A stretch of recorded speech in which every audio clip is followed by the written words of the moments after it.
Olá, eu me chamo Isaac Torquato.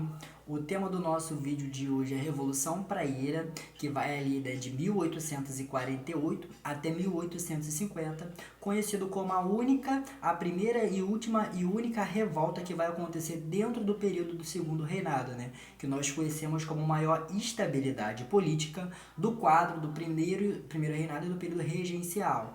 Beleza? Nós não falaremos sobre a Revolução Farroupilha, que vai de 1835 até 1845, porque ela começa na regência e termina no Segundo Reinado. Aqui nós estamos falando de uma única revolta. Eu me chamo Isaac Torquato, tenho formação em História pela Universidade Federal Rural do Rio de Janeiro e hoje irei falar um pouco sobre o que foi a Revolução Praieira. Primeiro momento, a gente tem que entender qual é o local. O local ele é o principal, especialmente quando a gente fala sobre revoluções ou revoltas, inconfidências, isso aí cabe muito a quem está escrevendo a história falar, né? O primeiro local a gente tem que entender que é Pernambuco. Pernambuco ele é o centro desse local de revolta, né? Quando a gente fala sobre revolta, a gente fala logo em Pernambuco, né? Até porque nós tivemos lá em 1817 a Revolução Pernambucana, nós tivemos a Confederação do Equador e agora no período regencial, no período do Segundo Reinado, nós temos a Revolução Praieira. A Revolução Praieira, pessoal, ela vai marcar dois centros políticos muito importantes. Nós temos de um lado os liberais, de outro lado, os conservadores. Alas políticas, né, muito importante lá dentro do período regencial. Até porque, quando nós falamos sobre a regência triana permanente, nós temos os liberais, né, temos o Diogo Feijó, depois nós temos os conservadores, como Araújo Lima, né, e eles vão dar lá para frente o que nós conhecemos como os Luzias e os Saquaremas. Beleza, pessoal? Isso é muito importante para a gente entender o quadro do Segundo Reinado, essas alas políticas, que elas estavam em eterna disputa entre si. Isso marca bastante o período regencial e vai marcar esse início também do Segundo Reinado. Pernambuco tinha o que, né? A maioria da sua população a maioria da população era negra, né? Até porque a gente não pode também, né, destacar que não é porque a pessoa era negra que ela era automaticamente escravizada, mas ela também fez parte desse contexto de revolta. Não é uma revolta extremamente só feita pela elite. Beleza? Esse é um ponto muito importante para a gente falar. E por que Pernambuco vai se rebelar contra, né, esse poder central centralizador? Lembrando que em 1808, a família real ela vai chegar aqui no Brasil, né, advindo das guerras napoleônicas. Quando nós falamos sobre o Segundo Reinado, Primeiro Reinado, período regencial também, o período também que nós falamos ali de 1808, período joanino, é um modelo muito unitarista. O Rio de Janeiro, aqui, né, onde é que eu moro, concentrava muito esse setor político, social, econômico. Então, de todo modo, as outras províncias, né, que é mais para frente chamado de estado, né, que era o nome da época, né, as províncias, elas começam a se rebelar contra essa centralidade política. E Pernambuco não fica de fora disso. Por isso que Pernambuco, muitas das vezes, vai pensar nesse processo de revolução. Além disso, pessoal, lembrando que Pernambuco já não era mais aquele centro econômico como nós tínhamos lá na colônia. Isso vai gerar uma série de problemas para dentro de Pernambuco. Beleza? E a revolução e o partido, liberal pernambucano, ele vai nascer de um racha dentro do próprio Partido Liberal. Mas já iremos explicar um pouco sobre isso. Quais são os antecedentes que vão anteceder essa revolução praieira? O que nós temos de destacar, né? Primeiro que nós temos de um lado o Partido Liberal, mais ligado a um federalismo, uma descentralidade política. Já do outro lado nós temos o Partido Conservador, que era mais ligado a uma centralidade política. E eles vão entrar em divergência entre si. E vai acontecer uma guerra entre eles. E por que é chamado de Revolução Praieira? O que tem o Partido da Praia? É que na sede do jornal Diário Novo existia uma rua ali na sede que era chamada de Rua da Praia. E ali se concentrava o partido. O nome se dá como Partido Praieiro por conta dessa rua e era onde é a sede, né? E dali que trabalha esse contexto. Beleza, pessoal? Só que Pernambuco ele era dominado por uma família conservadora muito forte, a família Cavalcante. Família essa que dominava cerca de 2/3 dos engenhos, das produções de açúcar, tinha uma influência muito grande ali dentro do contexto pernambucano. Isso é muito importante para a gente entender, até porque era um contexto de disputa política entre liberal e conservador. Só que 1844 até 1848, o que nós temos, né? A elite liberal conseguindo adentrar o poder dentro das províncias. Naquele contexto, o poder era moderador, o poder era do rei executivo, né? Mas nós tínhamos eleições para as províncias. Elegia paróquias e essas paróquias elas elegiam, né, o presidente da província. E os liberais, de certa forma, conseguiram chegar no poder. E aí que o Chichoro da Gama, ele vai o quê, né? Quando ele entra no poder, ele acaba cada vez mais agradando os liberais. Quando ele agrada os liberais, quem vai ficar bolado? Os conservadores. Isso vai gerar o quê? Tensão política. Falar sobre o período regencial e pós também, né, como um efeito, logo como efeito de consequência, é sempre assim, um entra no poder, agrada um, o outro desagrada, depois o outro desagrada, tenta entrar no poder e fica aquela disputa, né? Por isso que lá pra frente, né, em 1853, mais pra frente, vai ter o gabinete da conciliação, quando o Dom Pedro, né, vai estabilizar a política de fato. Mas nesse momento aqui não. E o que vai acontecer, né? Que em 1848, os liberais já no poder, né?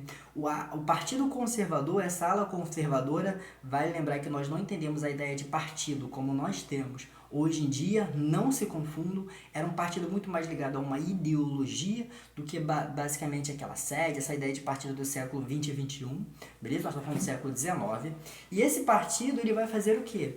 Ele vai tirar do poder. Vai alguns conservadores ligados ao Senado, ligado a Dom Pedro II, vai conseguir tirar do poder. E aí, quando tira os liberais dos poderes, nós sabemos, né, que vai ter guerra. E os dois pontos principais que vão concentrar essa guerra vai ser ali em Olinda e Recife, lugares muito importantes de muitas tensões políticas, desde a Guerra dos Mascate, né? Quando a gente fala aquele questão do conceito de Olinda, Recife, para você ver como é que Olinda e Recife são cidades muito importantes para pensar em contexto de revoltas em Pernambuco. Beleza, pessoal? E quais são os líderes deste movimento? Do Partido Liberal, nós temos quem? O Pedro Ivan, uma figura muito importante durante esse contexto. O Borges da Fonseca, já iremos falar sobre ele. Nós temos o Abreu de Lima, Nunes Machado, entre outros. E eles eram muito inspirados o que nós conhecemos como socialismo utópico. E o que é o socialismo utópico que diferencia do socialismo científico? Lembrando que quem vai colocar esse socialismo, nome, né, de utópico, é o Karl Marx, né, que vai se autodeclarar como socialismo científico. O socialismo utópico, pessoal, mais ligado a Feuerbach, ligado também a Saint-Simon, entre outros, já iremos fazer um vídeo também sobre o socialismo utópico aqui. Esse socialismo, pessoal, ele defendia uma ideia de conciliação de classe. Era uma ideia que deveria ter uma relação mais harmoniosa entre o proletariado e o quem? Também o trabalhador. O proletariado, desculpe, e o patrão. Então, era uma questão de conciliação de classe. Não dizia uma ruptura, não dizia uma questão de uma revolução, minimamente dito, né? Até porque também nós já falamos do contexto ainda que está surgindo a ideia do socialismo enquanto movimento político, social e chegando nas massas, mas a gente não pode deixar de destacar isso, né? E aí que eles vão criar o Manifesto do Mundo. O que era o Manifesto do Mundo? Era uma cartilha muito importante que propagava as ideias do movimento liberal da Revolução Praieira, do Partido Praieiro, né? E aí, né, que ele foi escrito, feito, né, por Borges da Fonseca, que foi o idealizador. E o que ele defendia dentro deste movimento? Eles defendiam uma ideia de república, indo totalmente contra a ideia dessa monarquia centralizadora. Eles defendiam uma ideia de um voto livre e universal, onde é que todos deveriam votar. Isso é bastante influência também do iluminismo, né? Nós temos o que? O fim do poder moderador, que era aquele poder que nós dividimos em quatro, né? Executivo, legislativo, judiciário e moderador, com aquela centralidade política, escrita na Constituição de 1824 por Dom Pedro I, né? Que foi influenciado por Benjamin Constant. Então, ele queria o fim desse poder moderador. Isso é muito importante, que também estava no Distinto Manifesto do Mundo. Nós temos uma igualdade jurídica, porque sabemos muito bem, né, que a justiça ela funciona muito bem para uns e muito mal para outros. Então eles querem uma equidade de justiça. Isso também é muito importante. Liberdade de imprensa, uma coisa muito grande para a época, né? Até porque esse jornal batia bastante no imperador, né? Então eles queriam uma ideia de poder falar mais sobre suas opiniões, deu uma liberdade maior de imprensa. Outro ponto, pessoal, era a nacionalização do comércio. Por quê? Os portugueses, que aqui chegavam, né, os conservadores também, né, eles dominavam o setor comercial. E os pernambucanos, né, queriam o quê? Né? Queriam voltar a tomar a força do poder comercial. Queriam o quê? Melhorar a sua economia através dessa nacionalização. Vai criar até uma ideia de xenofobia, uma ideia de o quê? Né? De dizer, não, português não, aqui é não falar brasileiro, né, mas para ficar didático. Até porque a ideia de Brasil surge só no período Vargas, lá na formação da identidade nacional. Mas eles tinham muito mais essa ideia de querer o quê? Né? Expulsar os portugueses, beleza? Além disso, queria direitos trabalhistas. Olha que nós estamos falando lá no século XIX. Lembrando que também é aquele contexto de que o explorado, né, uma hora ele vai querer deixar de ser explorado. Na verdade, ele sempre quer deixar de ser explorado. Uma hora ele vai conseguir deixar de ser explorado.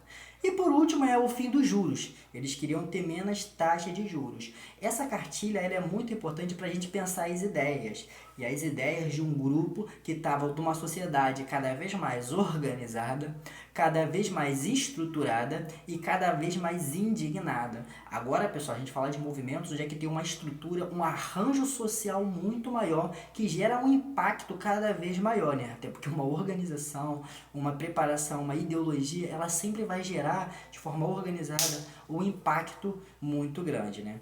Obviamente, Dom Pedro II, desculpa, né, melhor dizendo, Dom Pedro II vai reprimir muito forte esse movimento ali em Olinda e Recife, e o então líder Antônio Sampaio, que vai ser o líder da repressão desse movimento. Ele morre só lá na Guerra do Paraguai, também teremos um vídeo sobre isso, né? E as pessoas elas vão ser presas e anistiadas. Quem vai morrer mesmo de fato é quem vai estar ali naquele confronto de frente. Depois de um tempo, né, os que foram presos foram anistiados. Beleza, pessoal? Esse foi o nosso vídeo sobre a Revolução Praieira. Espero que vocês tenham gostado, espero que tenham entendido. E isso é mais um dos vídeos para a gente entender o que foi o Segundo Reinado, período esse que vai de 1840 até 1889, que tem um maior tempo histórico dentro da história da política brasileira. Show de bola? Curtam o vídeo, compartilhem, manda pros cria, manda pras cria. É nóis!